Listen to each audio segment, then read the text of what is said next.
गर्मी के मौसम में अगर कुछ ठंडा, फ्रेश और टेस्टी पीने का मन हो तो ये कोकोनट पाइनएप्पल क्रश बिल्कुल परफेक्ट है।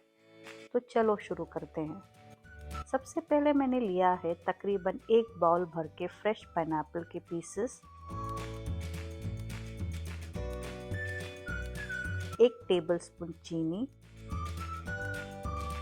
और थोड़ा सा दूध।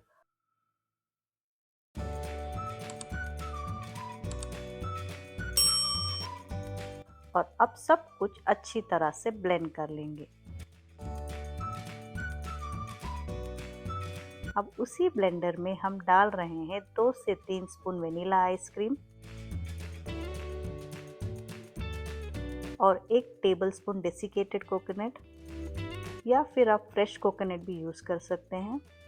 अब एक बार फिर से इसे ब्लेंड करेंगे जब तक एक फाइन, स्मूथ और क्रीमी टेक्सचर ना आ जाए। बस हमारा ड्रिंक तैयार है। अब इसे एक सर्विंग ग्लास या मग में डालेंगे।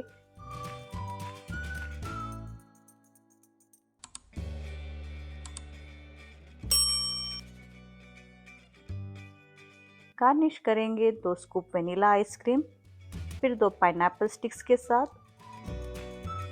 ऊपर से थोड़ा पाइनएप्पल चंक्स डालेंगे और लास्ट में थोड़ा पिस्ता क्रश स्प्रिंकल करेंगे। बिल्कुल cafe style summer drink ready. इसे आप ज़रूर ट्राई कीजिए और कमेंट में बताइए आपको कैसे लगे। मिलते हैं नेक्स्ट वीडियो में। टिल देन अपना ख्याल रखिए। बाय।